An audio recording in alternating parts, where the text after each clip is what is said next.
everyone, to Caleb Watches Movies, the channel where I, Caleb, randomly select from one of the many movies that I own and I watch and review them for you. But right now it's the last week of the year 2021, and during this time I like to take a little time for myself and a little time off, but I do like to put out consistent content for all of you out there, so I decided to do a bunch of ranking videos here in the last week of the year. And this is a concept that I started a couple of years ago where I look back at all the movies that I reviewed on this channel and I rank them from the 10 best films that I reviewed and the 10 worst films that I reviewed. Kind of different than all the other ranking best of videos that you're probably going to click on in these next couple of weeks. This ranking could literally be anything. We could have Shawshank Redemption go up against Jaws, or we could have Batman go up against Batman Begins. Endless possibilities. Just know I'm the one that originated that concept if you see it done anywhere else. It started right here. But I want to end the year on Friday on a positive note, so we're going to kick things off here with the 10 worst films that I reviewed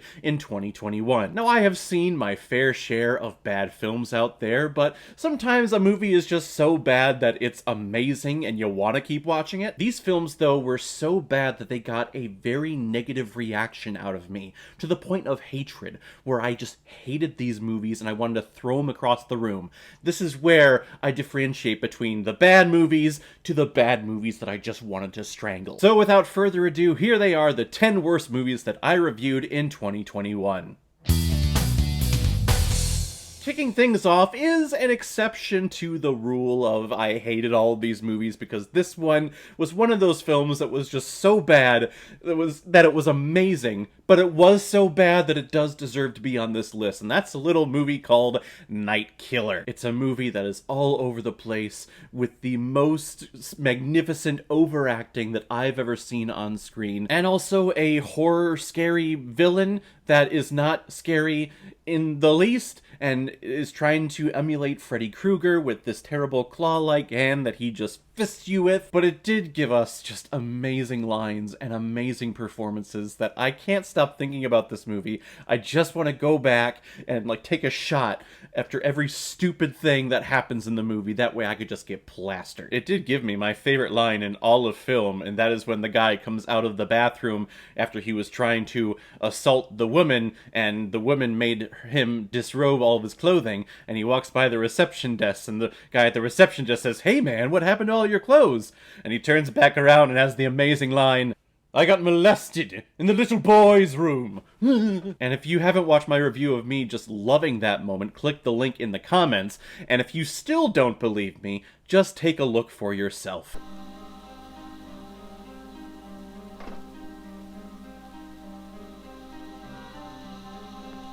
Hey, bud, what happened to your clothes? I got molested in the little boy's room. It is wonderful.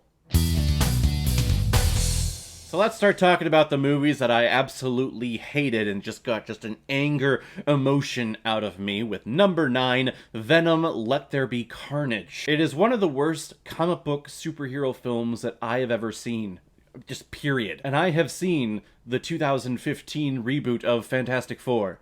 This is worse than that. A film that you can tell is rushed to death, that is cut up into tiny little pieces, scenes that you can tell are cut in half and cut and pasted to another scene because we want to get this thing moving and get this thing in under an hour and a half. The movie needed an extra 30 minutes to just open up its character and its plot and its conflict more. And it all leads to a climax where Carnage wants to marry his girlfriend, and they go through the ceremony of being married at a church, and that's what allows Venom to catch up and find them and beat them.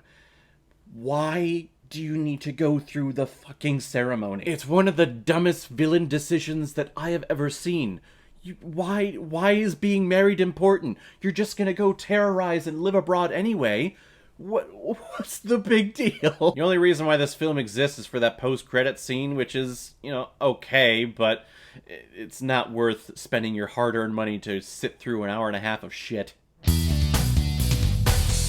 And speaking of shit, here at number 8 is a film called Terminator Genisys. They just won't let this franchise die. A plot that is so overly complicated, and a plot that only exists here to have us go back in time and then spring forward in time just a little bit so that we have a reason why Arnold Schwarzenegger has gray hair and saggy man boobies, as opposed to how he looked in the 80s when he was all jacked and ripped. A movie with no energy, with a plot that is so surface level, and no sense of urgency. These characters go to the building where the thing is supposed to happen and destroy everything, and when they enter in, the countdown goes from like, oh, we have 3 hours to stop it, to like 15 minutes, and yet they're still walking to the main hub center thing to destroy. And they're like, oh, okay, the time just went down by like 2 hours, but okay, let's just keep going. This movie is frickin' stupid, and the only reason why these plot twists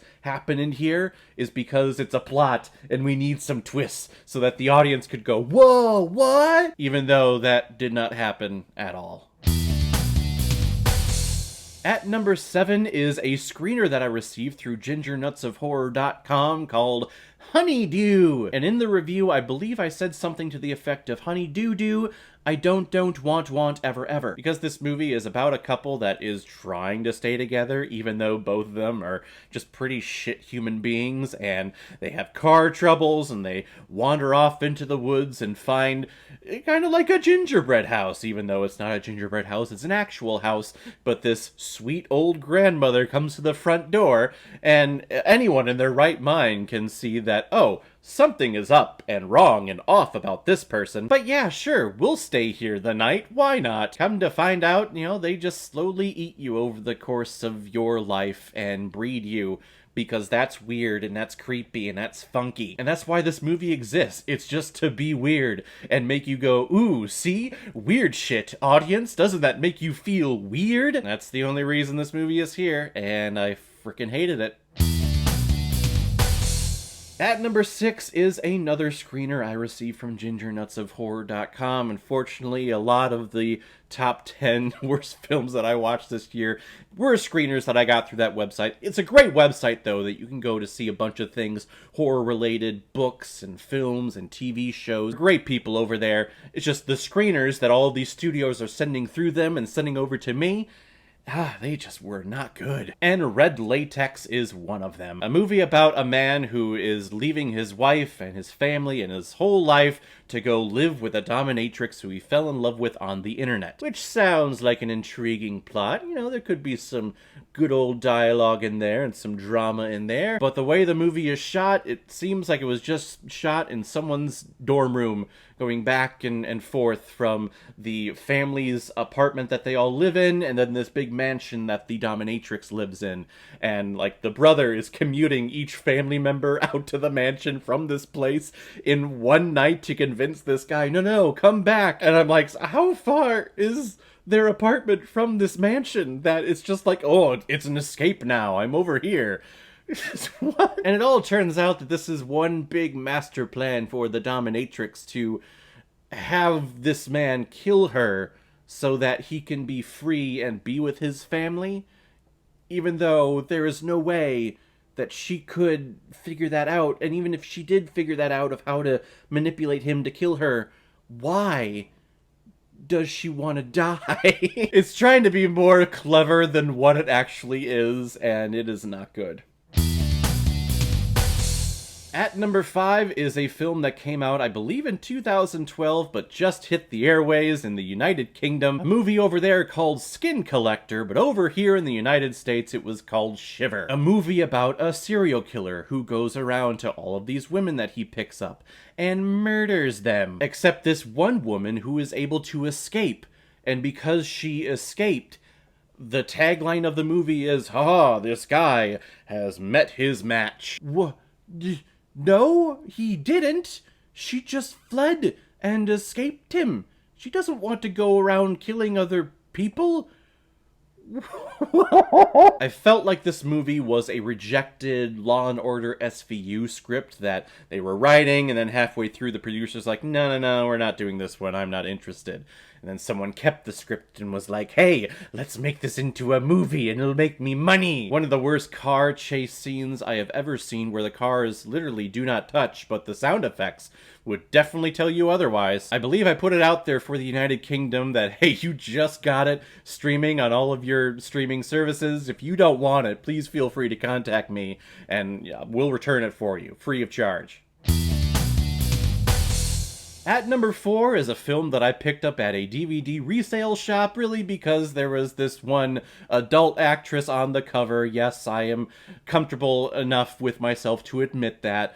And the movie just turned out to be just god awful. A movie called Half Moon. It's about this prostitute who gets a call to go over to this guy's hotel room, who I guess has been doing this for quite some time, and she's there to show him a good time and to have conversation with him and to help control him for when he turns into a werewolf at the end of the night. And it's just one big, long, boring, dull conversation with a little bit of a sex scene in there, and then we go right back to a long and boring conversation. Tori Black, who is the adult actress in this film, is, it's just, the character's not there. A couple acting lessons, maybe we could get, some raw, real emotion in here as opposed to fake, oh, I'm just so angry all the fucking time, yo! Yeah, it's just not good. And it all builds up to this amazing climax of this guy turning into this werewolf. And the transition scene, it reminded me of like a Sega Genesis game or a Super Nintendo pixelated transition scene of this guy going, and then switching into this werewolf. Hilarious stuff, but the film is so not worth it. It's really terrible. At number 3 is a film all the way from South Africa, and they kept promoting that as, hey, this movie is from South Africa, and how cool and rich that is. We are building up our film industry in South Africa. Isn't that cool? That is really cool. Now just give me a good movie, damn it. And this movie, Hex, is not a good movie. A film that is marketed as a horror film, yet no one in this movie seems scared. And all of these supernatural things are happening to all of these people in this household, but yet no one runs from the household. When the scary thing happens, like a hand will jump out of a box that they open up, or someone will be in the bathroom stall, and then they'll look up and there is a demon ring-like creepy woman in front of them and screams at them, and then they run out of the stall, only to run over to the living room where there are the other maids and servants of the house, and they just sit down and say, so, here's what I found, and I don't know what to do. You get yourself out of the frickin' house! The movie has just a bunch of dumb characters and a plot that I could give two shits about. This film, not well done. There are some jump scares and some techniques of horror in here that may be refined later on in their career, but for now, this movie is not good. At number 2 is one of the worst animated films that I have ever seen ever, because it's one big product placement film, a movie called The Emoji Movie, where this one emoji cannot decide what emotion they want to emote. So it starts glitching, and because it's glitching, we need to erase the phone, because I sent a text to this girl that I liked in this classroom, and she got it, and she's like, oh, I don't know what that means, so now my life is ruined. It has such a basic message for kids that I feel like they've already known for the majority of their lives by the time they start watching films and comprehending them. The message is that it's okay to have more than one emotion. It is okay to feel multiple emotions. Yeah, and that's the big revolution that this main character goes through, where he is able to feel emotions and emote different emotions. And I'm thinking, well, if you can do that, then what is the point of having all of these other different emojis? Just delete all of them and we'll just keep you, because you can do everything. The movie just contradicts itself, but that's okay. The movie only exists here is to push all of these different apps and products to people. And James Corden is here as High Five, and he is just one annoying dude that whenever he's on screen, I go, how are you successful? How do you have a late night show? How do you get these roles in movies? What do you do that has gotten you here. The movie is so bad that I gave the DVD to my friend's daughter because I didn't want to keep it in my collection. That's how bad it is. At number 1 is a film that I had been putting off for so long to see because I remember watching the trailer for it and feeling so emotional behind it. I actually got teary-eyed watching the trailer of this movie and really wanting to see it. But then when it came out, I read all of these reviews and how this film was just panned and how there was rumors that, oh, the trailer, it completely lied to audiences. Finally, I buckled down and actually watched this movie, and they're absolutely right. This movie is a lie. This movie is Collateral Beauty. The trailer promotes this film as being kind of like a Charles Dickens A Christmas Carol type story where this man dealing with the loss and grief of his daughter is not focusing on his work at all, so these three ghosts come and visit him. We have love, we have time, and we have death, and they help him cope with the loss of his daughter to eventually rejoin the living. The movie is not that at all. What it is actually is Will Smith's 3 co-workers are worried that they're going to be losing clients, so they hire 3 actors to randomly show up to Will Smith throughout his day to play the parts of death, time, and love, and will have some PI record the thing and then digitally remove them so that it just looks like Will Smith is talking to himself, and because of that, we'll show it to the board of this company, and they'll say that, oh, well, he's insane, he needs to step down, so we'll actually assume power. What a fucking miss! Who wrote that down, and who was the editor of that saying, hey, shouldn't we do this other poetic beautiful thing?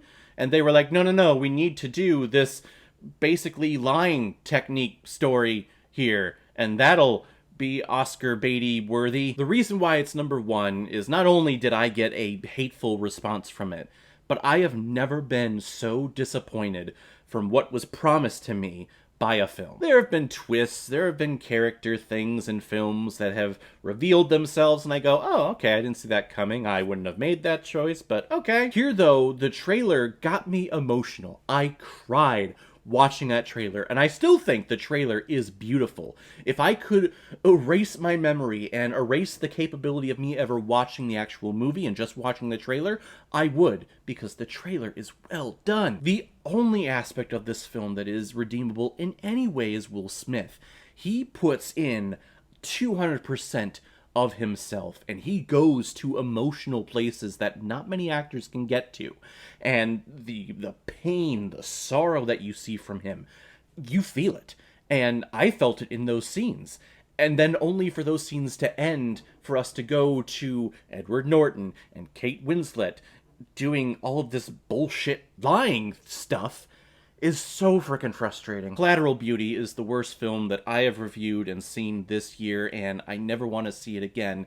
I was just so disappointed. So that is my list of the 10 worst films that I reviewed this year. Please join me later on this week where I review the 10 best films that I reviewed this year. So what did you think of my list? Whatever you thought, comment below, let me know what you thought about it. And as always, if you like what you see here, if you like my take on movies, then hit the subscribe button and make sure you hit that bell so you'll know the next time I'm releasing my next movie review. So guys, I will see you next time on the channel with my 10 best films of 2021. But in the meantime, be well, be good to each other, and go watch a movie. Take care, guys.